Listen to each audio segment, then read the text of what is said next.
Hi everybody. I am just making an update. I am a week and a few days into finding out that I have cancer.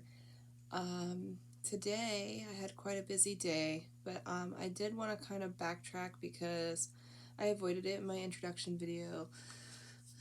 I wanted to talk about my diagnosis and my prognosis, well, not prognosis, but my treatment, I guess. And I thought tonight, when things are quiet with the babies, would be a good time. I just put all the kids to bed, and things are quiet tonight. So um, I was diagnosed with HER2 positive invasive ductal carcinoma. I didn't get a stage from the doctor. If I had to assume, I would say it's a stage 3. She said it was a grade 3 in the recording, if I remember, or maybe like a level 3. But I think she was specifically avoiding saying what stage it was. It's not in my lymph nodes, so that's probably not stage 4.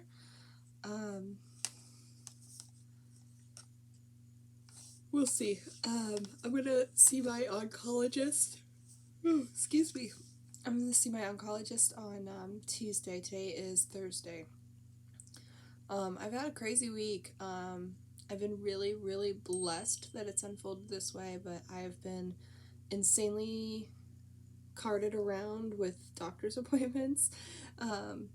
It's been a blessing. It really has. I've actually gotten like a high out of being able to schedule everything one thing after another. And you saw that in that one video where I was just like, I was amped up.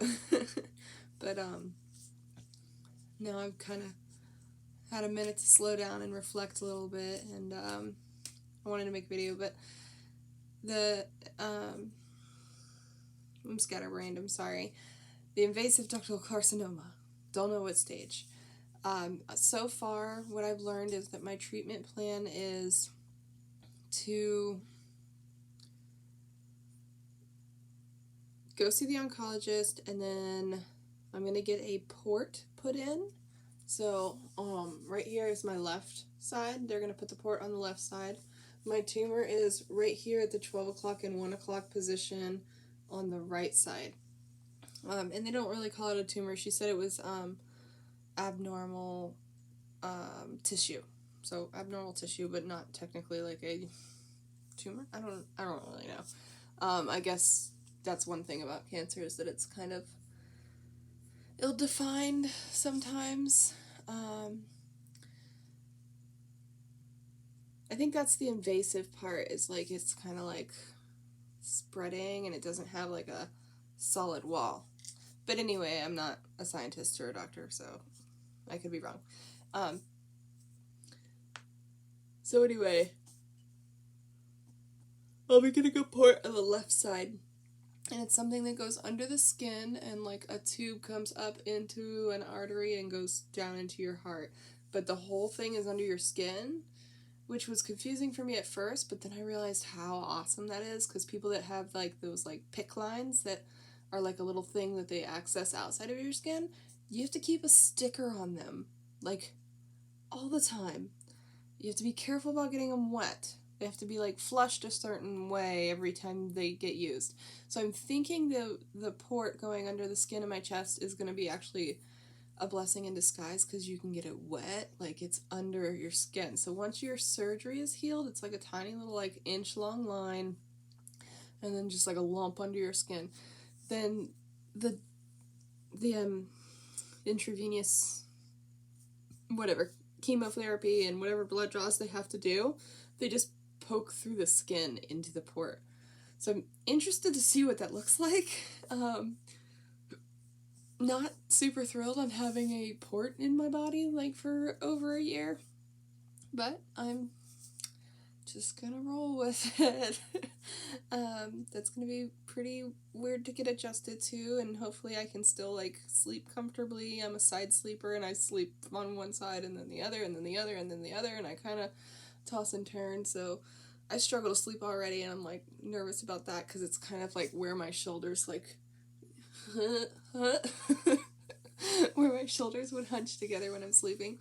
That's stupid, but anyway, so that's the first step, and then I'm supposed to do 6 rounds of chemotherapy paired with the HER2 fighting injections.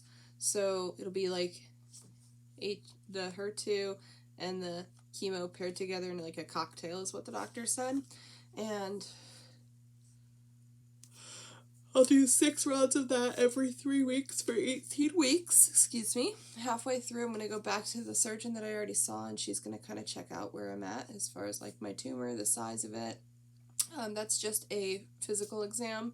And then I'll finish out my treatment, and then I go back to her to find out what the surgery is going to look like. My options is if I'm genetic negative. Oh, they test you for genetic mutations that cause, cancerous cells to form. And that's actually what I have. I have tomorrow is my genetics test at 9 a.m. But I'm trying so hard. I'm sorry. I'm like bouncing all around. So I'll have the genetics test tomorrow, and they'll check and see if I have that mutation. If I do not have that mutation, then I'll probably...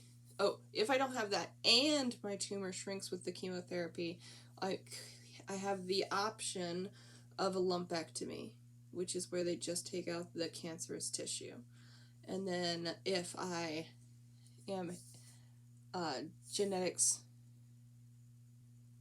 positive, they'll probably want to do a double mastectomy. I don't know if I have the option of a single mastectomy. I guess if like I'm genetics negative and the tumor just didn't shrink enough to do a lumpectomy, then they would want to do a partial mastectomy or a one-side mastectomy. I'm not sure how I feel about that. Like just big natural boob on one side and then like either no boob or like, I don't know about like a implant sitting next to a regular boob. I almost feel like a double mastectomy is a safer option, and then also more aesthetically pleasing. Like I'd rather have my boobs be symmetrical or something. I know that's like vain and the last thing I should worry about, but I'm still young and I want to enjoy myself, and I don't know. Ooh, my baby's waking up. Anyway, so, and then I'll continue the HER2 drugs for up to a year after the surgery. So that's all the treatment that I've found out today. Not today, the first doctor's appointment. Today, I was very blessed I got to go to that MRI that I was talking about in my other very positive, happy video.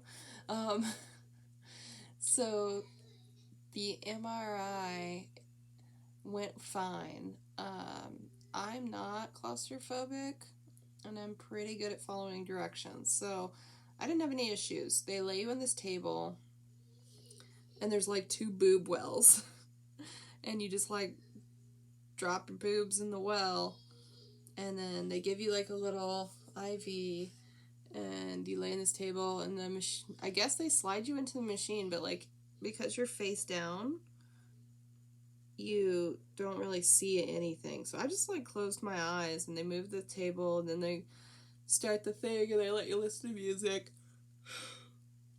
And the machine is loud. It goes clack, clack, clack, clack, clack, and that's like in-ear in-ear, what are they called? Earplugs and headphones and music playing, and it's clack, clack, clack, clack, clack. And some of them are like really sudden, and then some of them are just like to a rhythm almost. But you can hear it like moving around, and it's weird because it's like nothing's actually moving. It's just like the energy of the magnet making this noise. I don't know. I almost want to research how that works. Anyway, my daughter's up. She's not going to go back to sleep. I can tell by her cry. Okay. They walk into my room and come cuddle with me when they wake up.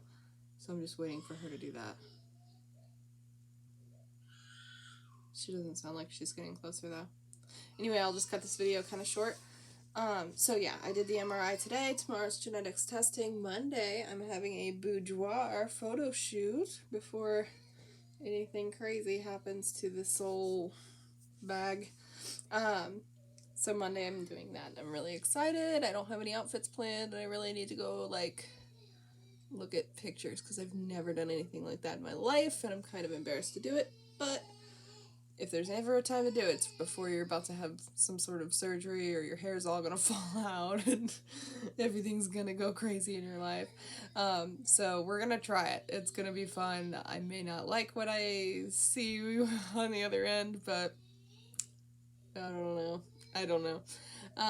And then Tuesday, I have the oncologist, and I'm really hoping that I could have my amazing schedule luck, and get that thing put in, and get started on this chemo, and get the ball rolling. Let's fight it. Okay, I did have some other, like, more serious things to talk about, but my daughter's crying, and she doesn't seem like she's getting closer, so I gotta go get her. Anyways, I hope that wasn't too bad of an update. I'll probably rewatch this video and post it anyways, because I don't have time to re-record it. Thanks for listening, and comment and question all you like. Alright, bye. Keep fighting fun.